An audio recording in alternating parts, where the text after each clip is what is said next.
Ludivine. Good morning, Jean-David. 19th of September, Yeah. just 2 months before the auction. You're right. Already. Absolutely right. 2 months. Almost last day of harvest. I hope it will be the last one. You hope it's the last one? I'm completely sick of grapes. You're not. Just the idea was this first discussion was to make a recap of the vintage 2023, Yeah. starting from this winter, obviously until harvest time. Yeah, and well, it's great to mention and to have the opportunity to explain 2023 because it's a vintage which has such a lot of things to say about. But if we start from the beginning, if we remember, we had a very lack of water during the autumn and winter. It means that we start the cycle of the vineyards missing water and have the vegetation, the plants didn't really stop or really rest during the winter time.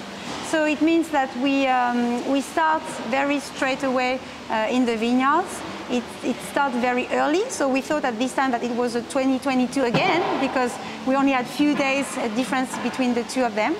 But by the end, spring was so different from the last year. We had rain, we had low temperatures, so the vineyard really calmed down at this time, and it was very long to start and for the vegetation and the roots to take the benefit of the soil. And we had to wait only for end of April or beginning of May, even end of May, for it to start and to be really efficient in terms of growth. Okay. From this moment, we directly saw that we had a lot of grape. An abundant vintage. Oh yeah, a very big crop, high level of number of grapes. Which is quite unusual 2 years in a row. Yeah, it's something like I haven't never seen that before. So it was a sort of clue not to do another 2022 because that could be too perfect to be true. So from this time, very careful from the start. Yeah, I was very careful. I would say a bit afraid as well because I knew something wrong could happen. That was too perfect to be easy. Yeah. And I was right because even if the flowering was very nice in June, things were a little bit more complicated in July because we had storms. We had especially like a bad one in Meursault, a little bit. Yeah, on the 11th of July, that was with hail. So it destroyed a little part of our Meursault Genévrière. Finally, not that much, but we really we were very just scared. Close. Yeah, we were that close to the very disaster. And end of July, things were very easier because finally the weather went on a nice, nice return, nice temperature, dry, wind. So the sanitary set of the crop was starting to be very nice. And then we decided to regulate once again our yield because we knew from this time that we still had too much. Even working hard in the vineyard previously, debudding and even sometimes green harvesting, but that was still too much. So we made another green harvest. The reason behind that is definitely to focus on quality, not quantity. Oh yeah, sorry, because to me it's obvious, but it is true that if we ask the vineyard to produce too much, that will make a sort of dilution of everything into too many grapes. So if we want something more concentrated, we need the vineyards to focus more on a few grapes, and that was the point. And then August was nice and a little bit cold, beginning of August, but we had to wait. Anyway, everything was done. So we had to wait, and then the weather was nice. And when we first started to check our maturity and to control in each parcel, it wasn't ripe, but we said, okay, the weather was forecasted to be very nice, so we can wait. Okay, fair enough. And then on the second control that we made, beginning of September, things changed, so it was almost ready, and the weather was forecasted very nice with only a bit of heat wave, but only a couple of days and few rain. So we said, okay, we can wait. Okay. But by the end, things were very different because we had more than 12 days with a very big heat wave, and our grapes really suffered from that, except for the Chardonnay. Okay. More Pinot Noir than Chardonnay. That's why we collect and we picked our Chardonnay first. We started on the 6th of September. And we started on the 8th of September in Côte d'Or. Okay.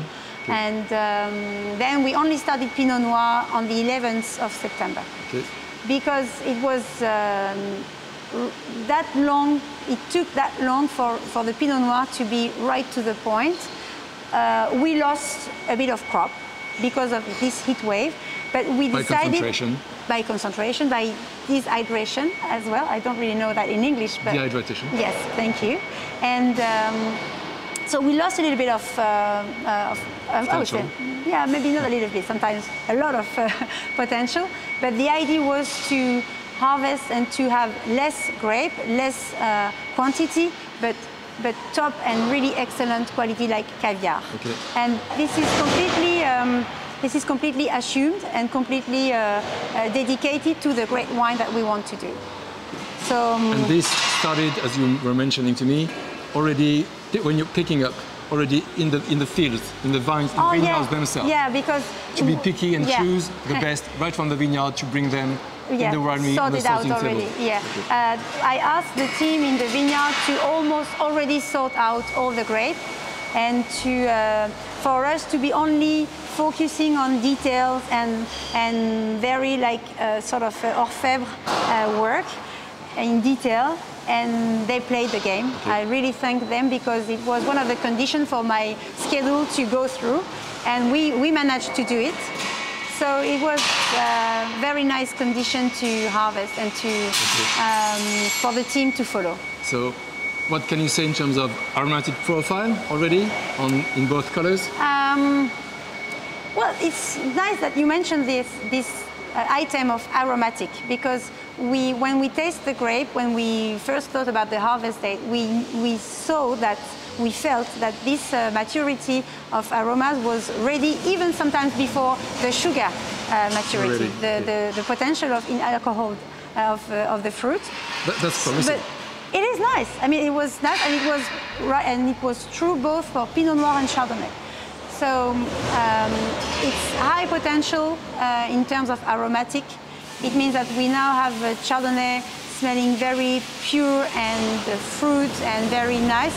I didn't work a lot on the leaves. I didn't keep a lot of them because I didn't really like them. They were too fragile, they were too oxidized to me, so I decided not to put a lot into the juice. So you work rather with clear juice? Yes, yes. Now it's fermenting on rather clear raw material, raw liquid.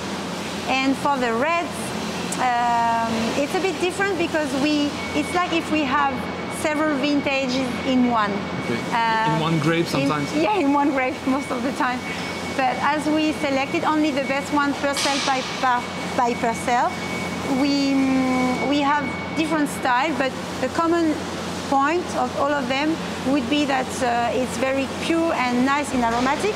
The tannins and the color are extracted rather easily. So now we need to follow the ferments, but it seems to be... It seems to be going very smooth? Yeah. Okay. Yeah. So, cross fingers? We cross finger. Good. Until next time, so we see you in a couple of weeks after the fermentation. Just the time for the vat and the tank to ferment, and then we can come back. Okay, good. See you. Thank you very much. Bye.